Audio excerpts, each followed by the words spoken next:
a coisa julgada, colocando a insegurança jurídica na nossa Constituição Federal e fazendo com que esses empresários, tenham um prejuízo milionário. Acredito que haverá algum tipo de modulação, ou pelo próprio Supremo, ou pelo governo. Eu quero crer que alguém vai colocar a bola no chão novamente para a gente jogar o jogo com as regras que sempre foram colocadas, evitando, um ativismo ainda mais judicial, evitando mais polêmica e ainda mais pressão nas costas do Supremo, que tem dado umas bancadas muito perigosas nos últimos tempos. 8h07, destaque de Brasília com o nosso colega, companheiro Cláudio Humberto, na abertura do jornal. 8h07, destaque de Brasília com o nosso colega, companheiro Cláudio Humberto, na abertura do Jornal Gente dessa semana. Boa semana, Cláudio, tudo bem com você? Olá, Pedro Campos, muito bom dia, Thaís Freitas. Bom dia, Brasil. Olha, que é assim, é de a gente ficar de cara, como se diz atualmente, com decisões como essa. O Supremo Tribunal Federal definitivamente não precisa de inimigos, porque com decisões que tomam dessa natureza, prejudicando as pessoas, prejudicando as empresas, prejudicando os empregos, ou eles acham que essa decisão é assim, que se é empresário, tem que estar nadando em dinheiro. É exatamente a concepção preconceituosa, atrasada, de ativistas políticos, como é o caso do ministro Barroso. Ele é um ativista, sempre foi. E assim, veja, é uma coisa que assim, só me ocorriam quando eu tomava, à medida que eu tomava conhecimento desse assunto, e agora com o Pedro explicando ainda melhor, esclarecendo, jogando luz sobre essa questão, só me ocorrem palavrões para reagir a uma coisa como essa. É claro que eu não vou utilizá-los aqui, não vou dar esse gostinho aos ministros do Supremo Tribunal Federal.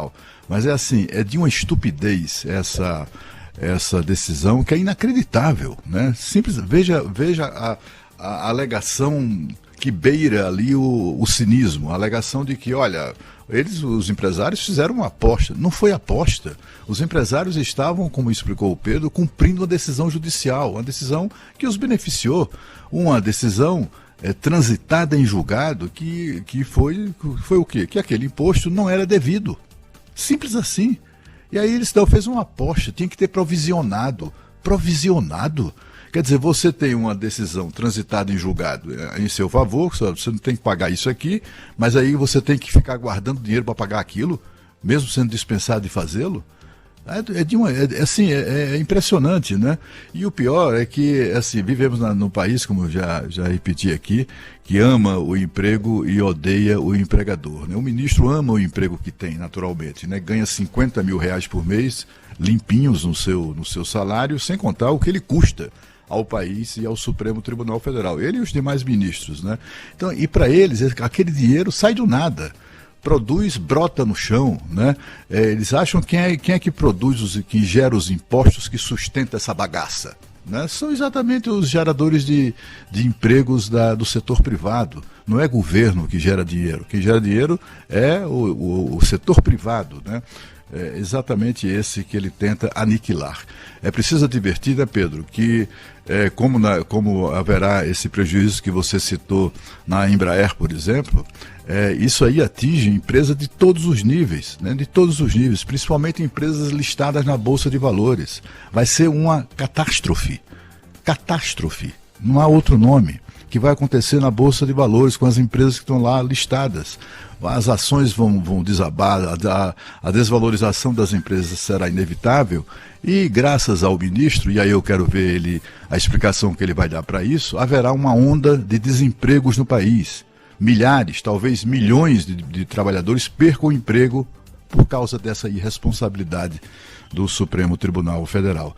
E por falar em irresponsabilidade, o país assistiu ontem estupefata para a presença do ministro Ricardo Lewandowski em um evento do MST e do PT. O ministro Ricardo Lewandowski é do Supremo Tribunal Federal, um magistrado.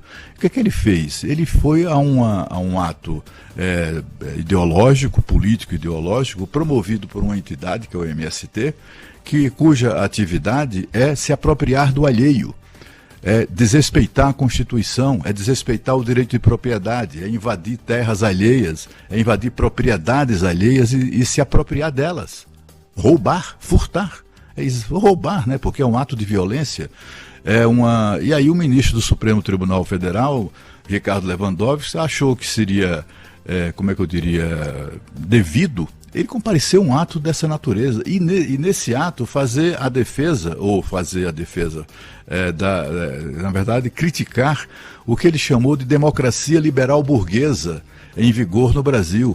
Uma democracia que é definida pela Constituição que ele jurou defender.